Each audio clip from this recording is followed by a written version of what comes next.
go down, the popularity Okay, but what if you're up? What if that's a risk? That's a risk. Why do you even want the risk? You're an owner. If you can eliminate a risk, but what if you're a potential loss? Okay, but what if you're before as promotion relegation years to its opening, you're MLS. You just won MLS Cup. I don't think you're in fear of it. The thing is, what would really suck is not the original clubs who have been in the league or the teams that bought in for $75 million. It's the teams that bought in, like Nashville, for $150 million, who's created a $225 million stadium and invested in so much money. And nowhere was it going to be, oh yeah, promotion relegation would happen. I bet you Don's like, trust me, it won't happen. No one would agree to it. They want it like the normal American way where everyone just stays the same. All right, you lose, you get the first overall pick in the Super Draft. Woohoo! And then, all this circle of parity. How would college would work? Would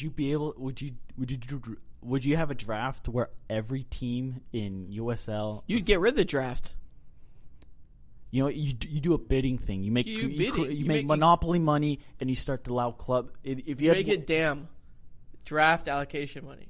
Yeah, yeah. I mean, it's the truth. I mean, there's a lot of hoops and all because this league was not created with promotion relegation in mind. If it was, we'd be talking about something completely different right now. You're for it, but how the hell are we going to create this? That's the issue. We're for it's. What I would do is you have to convince MLS something that doesn't want to do. No, but you have to throw money. The only way MLS is going to agree is financially because that's all owners are for. They don't give a flying you-know-what about creating soccer culture or saving the sport. Their job is to make money. Their job is to make money and maybe win. Maybe it seems like Atlanta United's goal is to win. Dan Hunt's goal might in the Crafts and Kroenke in Colorado, maybe LAFC. I don't know. LAFC's goal might be to win. NYCFC's goal might be to win. But maybe Hunt's goal is to make money. Maybe Kraft's idea with the Revolution is to turn a profit. It's not too long ago that Dan Garber came out saying the league's still losing money. They're still in the red. It makes sense on every level until you try to implement it. Because you are right. As much as you are right in the sense that if MLS is not on board, it's going to be. It's not going to happen. If MLS is not on board, I don't think it's not. I'm at that stage where it's not going to happen. But I think there's a possibility that it could happen. MLS just has to stiff arm Wijnaldum and Martino and tell them, all right, let's get them to shut up. Let's get them to lose, and we'll be fine for the next few years. If Martino Wijnaldum wins, something will happen. I'm telling you, something will happen. On the promotion relegation Yes, the promotion relegation front. And obviously other ways too. But promotion relegation. If Kathy Carter or one of those other ones who aren't for it, MLS will be like, oh, great. We're fine. We don't have to worry about that. Pressure needs to be applied on MLS for them to think of something. I'm tired of this. Oh, it's not possible. It's possible. It is. It genuinely is possible. But you have to have MLS on board. If MLS isn't on board, then nothing is going to happen. Nothing. I'm willing to promise you. If Martino and Wijnaldum get elected, we're going to see some iteration of promotion relegation across U.S. soccer. It may not include MLS. And ISA is trying this. So it's interesting where, like I said, it comes back to this all dwindles down to the failure of the men's national team to the World Cup because none of this, we would not be at this point talking about this very issue today if they would be going to the World Cup. No, you're right. You're right. And let me just tell you this. Yes. As a fan, huge fan. Well, I'm not a fan. As an objective reporter.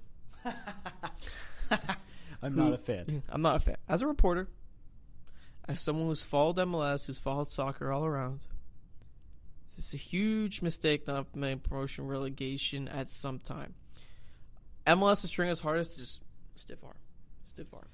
But I was just going to interrupt because I don't know if you said switching to a European calendar is very feasible, very easy to do that. That's the easy part. The promotion relegation from them because compared to promotion, but they will reject both. Why would they accept either? Ridiculous. Why would they accept either? Give me one reason why they accept either. the European calendar. Why would they accept it? Give me an answer why MLS would accept it.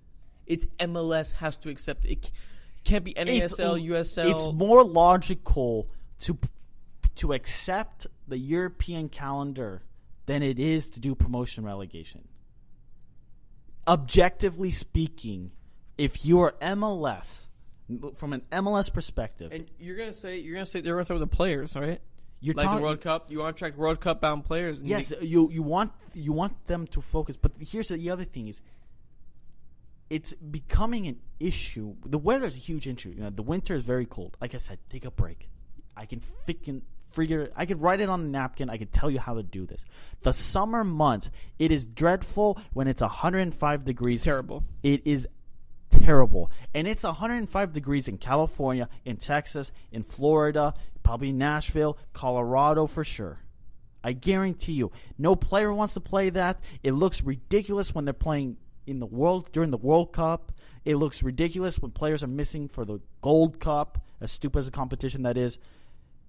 Even Copa America, the European Championship. If MLS wants to become that, if Barco wants to come here and they get called up to Argentina for the World Cup in 2018, Atlanta United is going to be missing their stud. For Atlanta United, going scratching your head, going like, wait, how is this fair?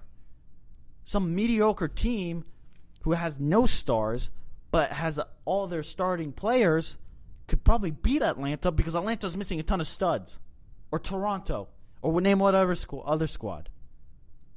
So the promotion relegation is probably harder for MLS to accept because there's financial ramifications. The European schedule, tweak a couple things, you'll be fine. It's easy. Martino, now needs to come up with a plan on how he's going to get MLS to modify their idea. Like, how is he going to? But again, if you're MLS, why would you accept that? Winograd has a great idea. Don't let MLS clubs. Here's an interesting idea. What if MLS clubs buy themselves a slot for the first 10 years that promotion relegation is? They have to contribute money. $5 million, $10 million. If you don't want to be part of this promotion relegation system, then you're going to pay for your spot for the first 10 years. Or something like that. You make it financial. It has to be a financial ramification because that is the only way owners and money makes the world go round. That's how we do it around here. I mean, yep. Let me be straight up on, I guess, the final thought of this topic. Mm-hmm. The European calendar. Let me tell you something. It's interesting. I love it. Who wouldn't love the European calendar? But what, are you going to just completely crap over my take? Yes. But say promotion relegation. Why would the MLS do it? Why not? Well, why would they? Okay, but forget the why not. Forget the why not. Forget the why not. Why would they keep the current system as this? Because they make money. Why couldn't they're fine? They're going to make money this way too. They're not competing against anybody in the summer except baseball. And baseball. We know where baseball's trending. Yeah, down. Baseball's trending down. The problem is they start competing with football in those months. If you can avoid that, which they would with the European schedule, it'd be nice. It would be. But I feel like they're too lazy to go through, we got to make a 2-week or the 2-month break or something. Or, 6 weeks. We got to do 6 this. Weeks. We can make a plan, but does MLS want to do it? MLS, let me tell you this right now. They do not want Ronaldo or Martino to win. No way. You have to be on I think in large part, they don't even want Winograd in. Anybody who touches the issue of promotion relegation, they'll get the middle MLS finger. Will get the middle why would finger. Winograd get that? That'd be, I think, a really weird. But because he has he understands the fundamental DNA that soccer is with promotion. I don't know why they're so resistant on it, though. I really just don't get it. It's all financial aid. We just said it. I mean, it's all financial. But I mean, hey, you know what? Make this happen. I mean, ProRel for USA in the future. Hey, is that new hashtag ProRel for USA in the future? Should we start it? We're gonna start it. ProRel for USA in the future. Arman's gonna handle. I know. I'm not handling anything. I'm not gonna be attacked by a bunch of ProRel enthusiasts that don't understand that logistically it can't happen tomorrow. Follow Arman at Armanka5. Follow myself, I have hot takes. Steven Jodrand, Jake Watroba behind the scenes. Follow him as well. Hey, we're actually in person this time. We are. It won't happen for quite some time. Yeah, until we go on a trip. On a trip or something. We're looking for sponsorships. I'm just gonna say right now, if you want to go around every MLS stadium in the summer, I'm 100% down. Just saying. Just saying. Like I said, we were supposed to get Herculez Gomez on the show. Unfortunately, we had some technical difficulties come up, and we're gonna get him on a future date to talk about these issues that we spoke about today. But until next time, take care. Tweet at us. Follow us. This is Uncle Sam's Soccer Podcast.